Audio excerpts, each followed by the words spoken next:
This week is a make or break moment for investors. China's stimulus, the Fed's decision, and key trades you need to know.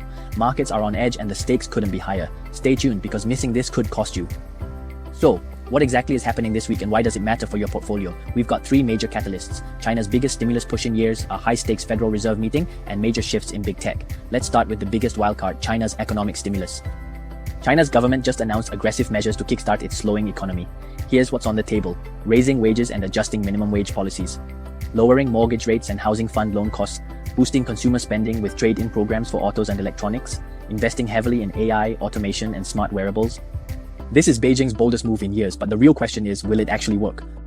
So, is this the game changer we've been waiting for? On one hand, these stimulus measures could fuel a rebound in China's markets, but on the other, global investors remain skeptical.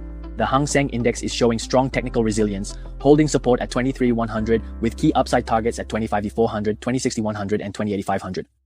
With that being said, here's what investors should watch. For short-term traders, look at China-focused ETFs and tech stocks like Alibaba and Tencent. For long-term investors, focus on key investment themes like e-commerce, AI and luxury. Now, while China is trying to pump up its economy, big tech is facing a reality check. Is this a chance to buy the dip or is there more pain ahead?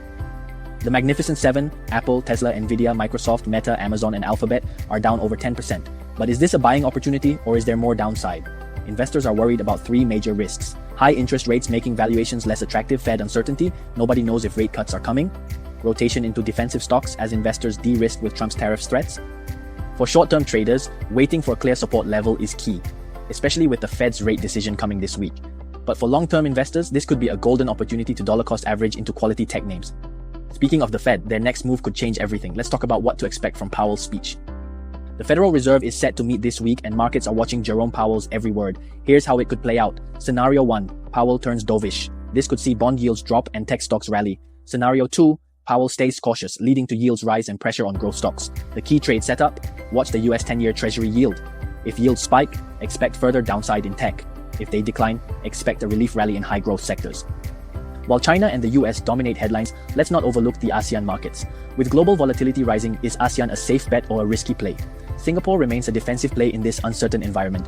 With its strong banking sector and REITs, the Straits Times Index, STI, has been relatively stable. But can it break higher? Banks like DBS, UOB, and OCBC continue to benefit from higher for longer interest rates, while Singapore's REITs could see a recovery if the Fed pivots toward rate cuts later this year. Meanwhile, the Malaysian market has been volatile, but signs of stabilization are emerging. The FBM KLCI is holding above the 1,500 level, with a short-term target of 1,560. China's stimulus could benefit Malaysia's economy, especially in the banking and consumer sectors if domestic demand strengthens. So, as we head into another volatile week, how should investors navigate these global and regional trends? Here's your game plan for the week. China's stimulus could spark a short-term bull run in Hong Kong and China markets. Big tech remains weak, but oversold conditions could trigger a bounce. The Fed's rate decision is critical. Watch the US 10-year yield. Singapore market remain defensive play, while Malaysia's market could see short-term upside. This is a big week for the markets. China is stimulating its economy, the Fed is making a key decision, and investors are navigating uncertainty in big tech, commodities, and ASEAN markets. Stay informed, stay flexible, and remember, opportunities always exist even in volatile times.